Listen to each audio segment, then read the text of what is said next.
medo de alguma coisa? Do quê?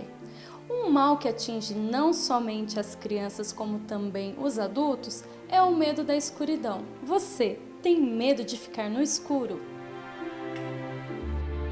Ou talvez você tenha medo de altura. Ou quem saiba, você tenha medo da morte. Vou um pouco mais além. Medo de não conquistar o céu? Ou por que não dizer, medo de ir para o inferno? Tenho medo da morte. Se eu puder me esconder dela, eu me escondo. Tenho medo de chuva forte. Medo de chuva. Assim, você não achar um emprego, ficar desempregada. Então hoje eu tenho medo de estar andando aqui, né? Que estou trabalhando aqui agora, de repente pode vir uma pessoa aqui, roubar um cliente que eu estiver atendendo. Hoje em dia eu tenho medo de tudo, de todo mundo eu tenho medo hoje. Eu só não tenho medo de Deus, né? Que é Deus que olha a gente, protege a gente, né? De ir andando assim, uma pessoa me atacar. Do jeito que anda, malandragem, né? Eu tenho medo de raio, tenho medo de tempestade, muita água, eu fico assim, sabe, apavorada. Porque eu já quase afoguei, né, numa enxurrada forte. Agora de altura também, até certo ponto eu não tenho não, mas passou de 10 metros para cima eu tenho medo. Poxa, tem bastante coisa a dar medo, né? Mas tem um medo de me paralisar, não. Mas quais medos que você poderia citar que você tem? Medo do desconhecido é uma coisa que me deixa intrigado, mas não a ponto de me paralisar. Tenho da morte. Medo? A senhora tem medo do quê? De cobra. Medo do quê? De ser assaltada. Eu tenho várias. Quais? Por exemplo, eu tenho medo de barata. De perder o meu pai, a minha mãe. Da morte. Da morte.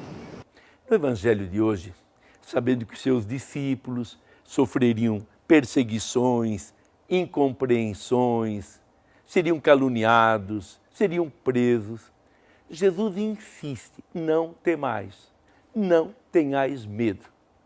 Aliás, se formos somar e pegar assim separadamente todas as frases de Jesus em que ele insiste nisso, não tenhais medo, nós vamos ver que a lista é uma lista bastante grande. Mas de onde nasce o medo? Por que muitas vezes somos dominados pelo medo? Basicamente, o medo nasce da sensação de perda. Eu vou perder alguma coisa. E aí nasce a preocupação. Como eu vou viver sem isso? Como? Sendo perseguido, sendo caluniado, sem os bens, como eu vou viver? E o oposto do medo é a confiança na providência. Portanto, eu deixo de confiar em mim, nos meus bens, nas minhas capacidades e confio na providência divina, que Deus é Pai, quer o melhor para todos nós, vai nos acompanhar. Se Ele cuida das aves do céu, se cuida da florzinha da terra, como não vai cuidar de nós, seus filhos e filhas?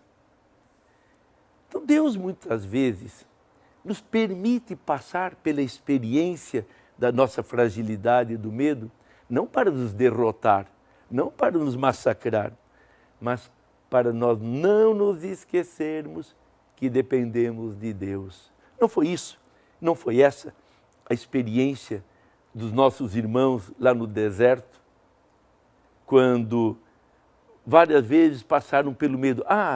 Vamos ser perseguidos, vamos ser mortos. Não temos carne, não temos alimento. Esse caminho não termina, não tem água. E sempre o que Deus queria? Que eles confiassem nele. Mas o povo, levado pelo medo, estava perdendo, até quando estava para entrar na terra prometida. Foram mandados alguns desbravadores que voltaram dizendo, olha, nessa terra tem, frutos imensos, mas tem homens gigantes. Como é que vocês vão entrar? Como é que o nosso povo vai entrar? Vai ser derrotado? Medo.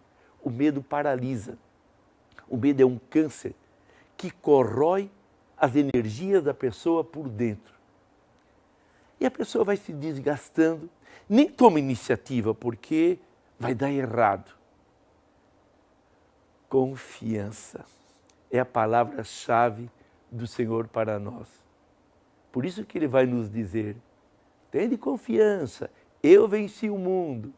Por isso que Ele vai nos assegurar na despedida, eis que estarei convosco todos os dias. Eu estarei convosco. Jesus empenhou a sua palavra. E a igreja deve viver desta certeza da presença de Jesus na sua vida, no seu interior, no coração dos seus fiéis. Jesus disse mais, que enviaria o Espírito Santo, que seria força, seria luz, seria a memória da igreja. Ele vos recordará tudo. Então, ter medo de quê? Faça um exame de consciência.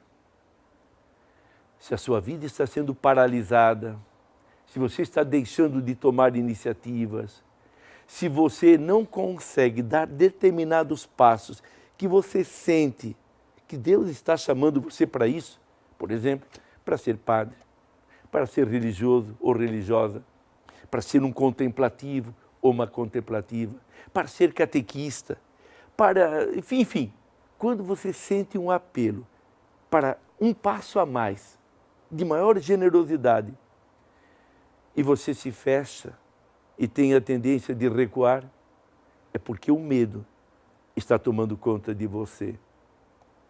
E não basta dizer, não quero ter medo. O medo não é fruto assim, de uma decisão pessoal, é fruto de uma escolha. Quem escolhe Deus, o abraça, sabe que não vai ficar sozinho, que na sua luta não estará abandonado pelo Senhor, mas ao contrário, Ele me acompanhará, Ele nos acompanhará com a sua força e com a sua graça. Portanto, o medo não é de Deus e não devemos aceitá-lo em nossa vida. Anunciamos Jesus, vai para o